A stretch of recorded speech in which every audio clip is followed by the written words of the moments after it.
Hadith 828, Salman al-Farisi radiallahu anhu reported, Messenger of Allah sallallahu alaihi wasallam said, if a man takes a bath on Friday, purifies himself thoroughly, uses oil and perfume which is available in the house, sets forth for the mosque, does not forcibly sit between two persons, offers the prayer that is prescribed for him, and listens to the Imam silently, his sins between this Friday and the previous Friday will be forgiven. Bukhari. Right, this is one of the hadith that gives us not just the etiquette of sitting, but the etiquette of Jumu'ah. First of all, we see that the Jumu'ah has a special ghusl. So, like you could say it is mubalagha, exaggeration in the way that you make the ghusl Jumu'ah extra. You do that, extra cleaning, and extra beautification by putting the best of clothes. You are actually honoring that day, and you're showing that you are coming, you are waiting for that day, and you're getting ready like you are going for an interview with a king. And he's the king of the kings, Allah Azza wa Jal. So you're preparing yourself for that, and you're showing that. Not those people goes with a pyjama, or goes with a smelly clothes. They don't care. And they come at any time, but this person is really coming early. So his appointment, such and such, he comes well before that to make sure that he is in the masjid waiting. Your appointment is with the king. It's like you come into the prayer. That's your appointment, which is the prayer and Khutbah al-Jumu'ah. So you come well. And one of the sunnah which has been almost disappeared, at-tahjir, ya akhwani, which is coming early to the Jumu'ah. Except for the khatib. Khatib has to come just at the time of the khutbah. At-tahjir. To come as early as you can. To get the reward. He who comes in the first hour, it's like he came with a camel sacrificial. Sacrificing a camel costs a lot of money, thousands of pounds. So you're doing it simply by coming as early as possible. And here, in this country, where the masjid opens just about maybe an hour and a half, maximum, maybe 2 hours, maybe 3 hours before the Jumu'ah, that's when the time starts for you. So it comes easy. You don't have to come like in Masjid al-Haram, 4 o'clock, 5 o'clock, the Fajr, that's what the earliest. You could come, and I think, let's say Jumu'ah or 12:50. If you came here at 11, you'll be the first person maybe. So come as early as possible and get in the first hour. And then the second hour is like you're sacrificing a cow. Third hour is a ram. Fourth hour is a chicken. Fifth hour is an egg. Sixth hour, nothing. So you divide between the entry time of the masjid. So the masjid, what time does it open? Let's say it opens at 11 o'clock. Khutbah al-Jumu'ah, 12:50. 11 to 12:50, it's about an hour and 50. Say it's 2 hours. Divide the 2 hours by 5 portions. Each portion, 5 periods. Each period represents the first period, second period, third period. So 2 hours, 120 minutes by 5. About what? About 25 minutes, 25 minutes. Correct? Correct or not? 25 minutes. So if I come to the first 25, 11 to 11:25, it's like sacrificing a camel. Okay, so all you have to know, just Mr. Caretaker, Ayman, what time do you open the masjid? That's all. What time do you open the masjid? That's the time you come, and you will be the earliest. You say, I come such and such. You come the earliest, and you come with sacrificial. That's the reward you're going to get. Then he says, وَيَتَطَحَّرُ مَنْ اسْتَطَاعَ مِنْ طُهْرٍ وَيَدَّهِنُ مِنْ دُهْنِ. So you got a perfume. Each person got special perfume. As soon as you smell the person, I believe such and such person was here, isn't it? Some people are distinguished with a special perfume. As soon as you smell it, you know it is such and such person, subhanAllah. And that's what the Prophet said. You are putting from your own brand, dahinu min duhni, your own type of perfume. يَمَسُّ مِنْ طِيبِ بَيْتِهِ. Then he comes out, فَلَا يُفَرِّقُ بَيْنَ اثْنَيْنِ. You're not supposed to split between the two, unless with their permission.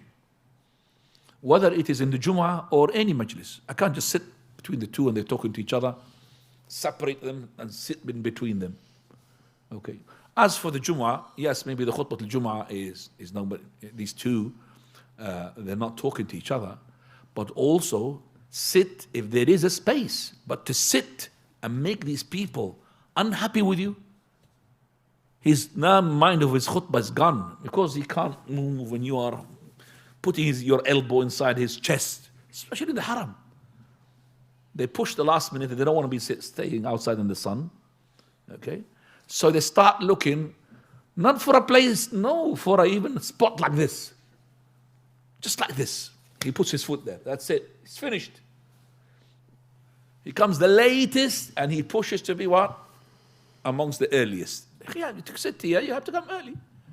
When I go to the haram, I always choose a place where I think it's away from the eyes of these eagles. Because they are eagles for me. Where they watch, like vultures. They watch like radars. So I come to something which is hidden, so nobody is going to spoil my time and I'm going to be reciting. Do you understand me? So there's, and away from where the paths between the alleys and away from that. Because you're going to keep looking at them coming. So you could be you doing your car, Salat al-Nabi sallallahu alayhi wa sallam, Allahumma salli ala sayyidina Muhammad. You could be reading Surah al-Kahf as well. You'll be still relaxed. So don't, ya akhi, bother people. If there is no space, there is no space.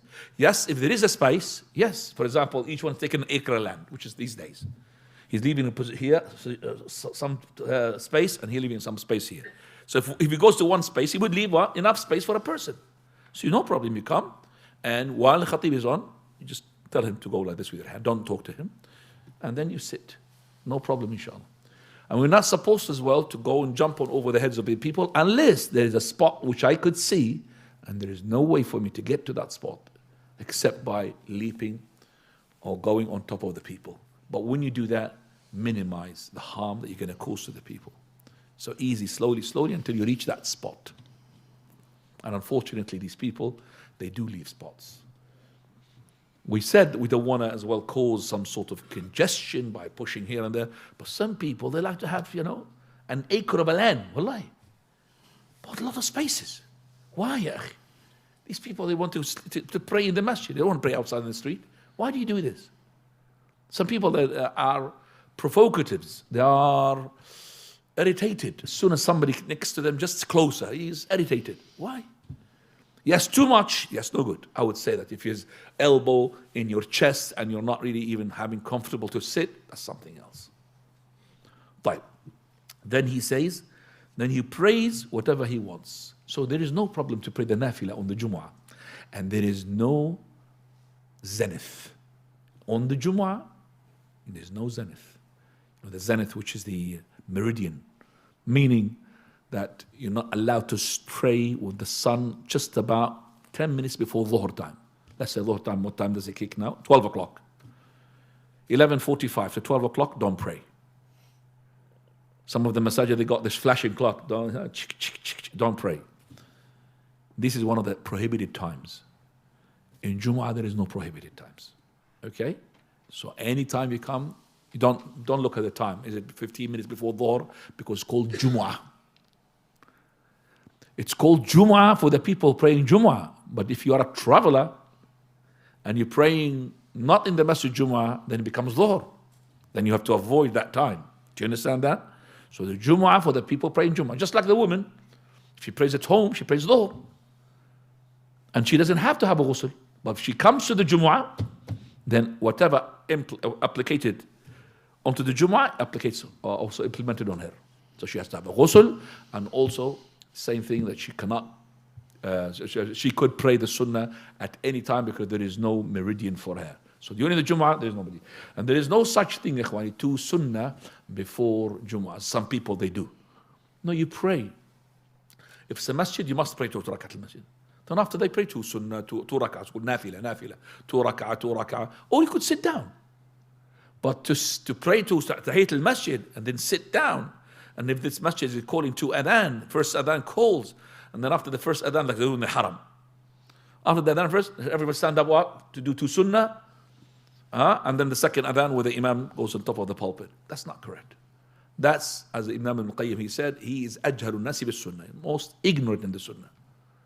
No one would do such a sunnah except for his ignorant. It's a bid'ah. There's no such thing as called 2 sunnah before Jumu'ah. There is 2 sunnah or 4 after Jumu'ah. Sunnah ratiba after Jumu'ah. But there's no sunnah before. There is nawafil. Mutlaq nawafil. But if you prayed, let's say, if you prayed in not a masjid, like a hall, hospital, university, okay, it's not a masjid, then you could just sit down, okay, and you don't have to pray. But you may not pray in such a hall if the khatib is doing his khutbah. Do you understand that? So if there is a hospital room, university room, anything but a masjid, and the khatib has started the khutbah, you may not pray, because there is no tahiyatul hall or tahiyatul hospital. Okay? You have to sit down. But if the khatib hasn't started his khutbah, you have the option to pray nawafil as much as you want, until the imam says assalamu alaikum wa rahmatullahi wa barakatuh, indicating the khutbah is about to start. And then the call of the adhan would be calling. Also, when you come to the Jumu'ah, and it is tahiyatul masjid, you must do it if it's a masjid. And the adhan is being called because the imam ascended the pulpit, don't wait for the adhan is finished. You understand what I'm saying? So this is now the imam said, Assalamu alaikum wa rahmatullah. Wa alaikum assalam wa barakatuh. Muadhan is going to make the adhan. Person entered. He wants to do tahiyatul masjid. Don't wait until the muadhan is finished. Because listening to the muadhan is not compulsory, but listening to the khutbah is compulsory. Finish your 2 rak'ah as fast as you can so you could be ready for listening to the khutbah. So that's again, so many people do this wrongly. And the imam, there should be a murabbi, should be telling these people. Okay, that when, for example, the muadhan is called and he sees somebody, he's waiting. No, somebody will be waiting for the adhan. Tell him, okay, pray. And address the people on Jumu'ah. You tell him, don't just stick to your paper that you have came to say. You are murabbi. You see the people something wrong. At the same time, you always tell them what they need. Okay? They need that this person needs somebody to tell him, that he should not be standing up until the adhan is finished. Once he learned this, alhamdulillah, you got a customer now. Next time you'll find less people doing this. But if nobody's doing this, if the imam and the khatib comes and he sees people sitting all over the place, he does not meet them to sit together, what are they going to learn? What are they going to learn? The masjid, the khatib has to tell the people, if you're far away, please brothers, come forward. Why are you leaving a space here? Come forward. They learn bit by bit, inshallah. Murabbi. Prophet ﷺ like this. Sulaik, he came. And he sat down while he was making the khutbah. So he interrupts his khutbah, the Prophet. He said, Sulaik, did you pray 2 rak'ah? He's talking to him and the people, companions, listening to him in the khutbah. Did you pray 2 rak'ah? So he said, no, Messenger of Allah. So it's allowed for the person to talk to the khatib. Not allowed for the person to talk to another person. Khatib is allowed to address a person. No, Messenger of Allah. Stand up, pray 2 rak'ah, and make them short. He asked him because he may be Prophet of Allah ﷺ, didn't see him praying. He prayed somewhere else in the masjid and he came. Also, he asked him so that everybody learn. You're not supposed to. So if you sat down, it doesn't mean you have no tahiyat al-masjid. No, you have to stand up and pray tahiyat al-masjid. Compulsory upon you to pray before you sit in the masjid. If you want to stand up, stand up. But you can't stand up in the khutbah. In the khutbah, you should be sitting down. طيب. Stop here, inshallah. What hadith? Which hadith? 828, we finished.